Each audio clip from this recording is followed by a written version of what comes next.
প্রবাস জীবনটাই হচ্ছে ফ্যামিলিকে রেখে দূর প্রবাসে গিয়ে থাকতে হয়। আসসালামু আলাইকুম, আমি লিজা বলছিলাম, লিজাস ব্লগ। কেমন আছেন সবাই? আশা করছি ভালো আছেন। দেশ কিংবা দেশের বাইরে থেকে যেই আমার ভিডিওটা দেখবেন সবাইকে জানাচ্ছি মন থেকে অনেক ভালোবাসা আর দোয়া। দেখতে দেখতে গত একটা মাস হয়ে গেল আমার হাজব্যান্ড বাহির থেকে চলে এসেছিল। তো আজকে তার চলে যাওয়ার ব্লগটা আমি শেয়ার করছি তোমাদের সাথে। আমার কথা বলার যদি কারো ভালো না লাগে তাহলে অবশ্যই আমার ভিডিওটা দেখবে না, আর যদি ভালো লাগে অবশ্যই পুরো ভিডিওটা দেখে একটা লাইক, কমেন্ট, একটা সাবস্ক্রাইব করে পাশে থাকবে। তো বন্ধুরা, দেখতে দেখতে খুব একটা মাস চলে গেল। এই একটা মাস ছিল খুবই সুন্দর একটা মুহূর্ত, খুবই অনেক অসাধারণ একটা সময় কেটেছে আমাদের। আমার হাজব্যান্ড আজকে চলে যাচ্ছে, তার আজকে রাত 10:35 ফ্লাইট।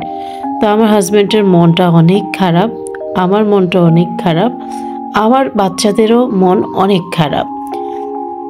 তো আমরা রাস্তায় উঠেছি, রাস্তায় চলে এসেছি গাড়ি নিয়ে। তো এখন মনটা এত খারাপ লাগছিল, ভিডিও করতে ইচ্ছে করছিল না, কি করব। তারপরে যেহেতু আমি ইউটিউবার, এর জন্য একটু করে শর্ট নিয়েছি। আমি জানি আমার বন্ধুরা, আমার ভিউয়ার্সরা আমার ভিডিওর জন্য অপেক্ষা করবে।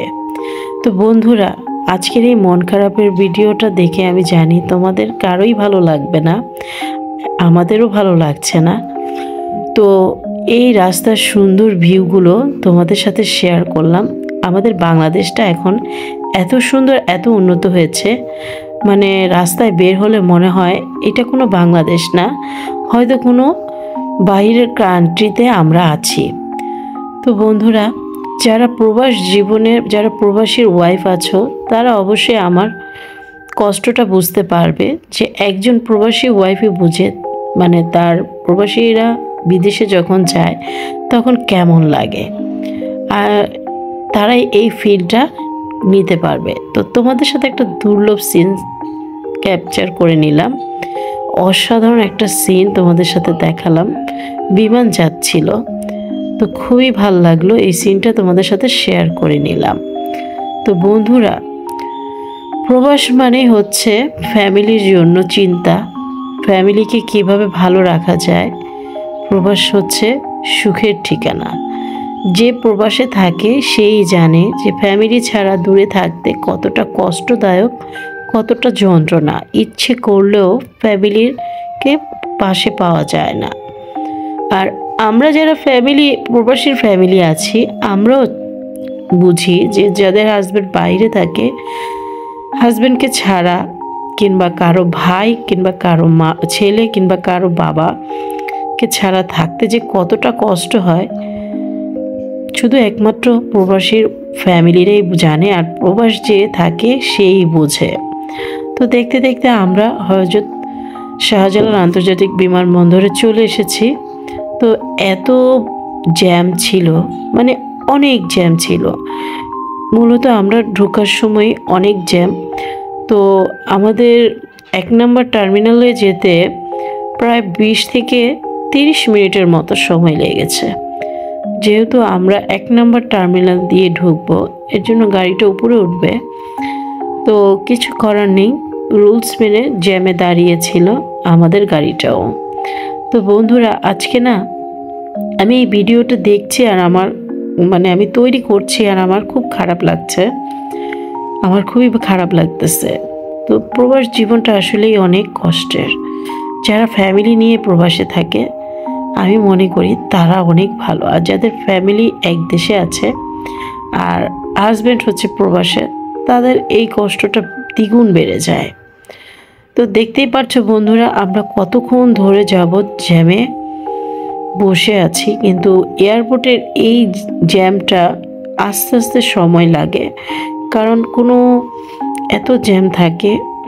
আর আজকে এয়ারপোর্টে এত মানুষ ছিল, মানে এত মানুষ চলে যাচ্ছে দেশ ছেড়ে, অনেক মানুষ চলে যাচ্ছে দেশ ছেড়ে।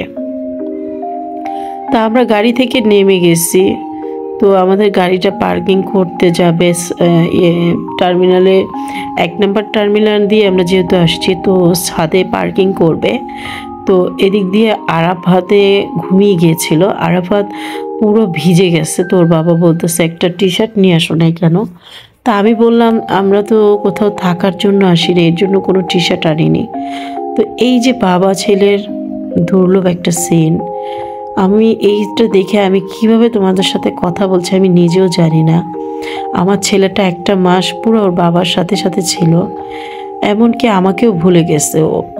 তো আমার মেয়েরাও অনেক কষ্ট পাচ্ছিল যে বাবা চলে যাচ্ছে, আর আমি পুরো শক্ত হয়ে দাঁড়িয়েছিলাম। আমি একটু কান্না করিনি, কারণ আমি কান্না করলে আমার ছেলে মেয়েদেরকে কে সামলাবে। তো আমার হাজব্যান্ড দেখতেছিল যে ফ্লাইটের সময় সব ঠিক আছে কিনা। তো বলতে স্যার বেশিক্ষণ থাকতে পারবো না তোমাদের সাথে, এখনই আমার ভিতরে চলে যেতে হবে। এই কথা বলার সাথে সাথে আরাফাত অনেক কান্না করছে। তো আমার হাজব্যান্ড ওকে অনেক বুঝাইতেছে যে আমি আবার কিছুদিনের মধ্যেই চলে আসব। তো সেই আমার হাজব্যান্ড চলে যাচ্ছে দূর প্রবাসে। আল্লাহ তাকে ভালো রাখুক, সুস্থ রাখুক, সবসময় তাকে হেফাজতে রাখুক। আমার মতন কে কে আছো, আমার এই ভিডিওটা যেই দেখবে আমি জানি সবার খারাপ লাগবে, কিন্তু আমার হাজব্যান্ডের জন্য সবাই দোয়া করবে, ও যেন সবসময় ভালো থাকে, সুস্থ থাকে। আর আমার মতো কে কে আছো প্রবাসী ওয়াইফ, অবশ্যই কমেন্ট বক্সে একটু কমেন্ট করে যাবে। তো আজকের ভিডিওটা অনেক কষ্টের। তারপর আমার হাজব্যান্ডকে ঢুকানোর পর ভিতরে ও চলে গেল। এখন বাচ্চাদেরকে কিছু সফট ড্রিঙ্কস আর কফি কিনলাম। তো আমার মাথাটা খুব ব্যথা করছিল, কফি নিয়েছি। আর সাথে আমার ভাগিনা গিয়েছিল, আমার ননদের ছেলে। তো তারপর আমার হাজব্যান্ড বলল তোমরা কিছুক্ষণ থাকো, আমি কিছুক্ষণ পরে তোমরা বাসার জন্য রওনা হও। প্রায় আমরা 1 ঘন্টার মতন ছিলাম। তারপরে 1 ঘন্টা পর আমার হাজব্যান্ড যখন বলল আমার এখানে সব কিছু হয়ে গেছে, তোমরা বাসায় চলে যাও, তোমরা আর এখানে দাঁড়িয়ে থেকো না।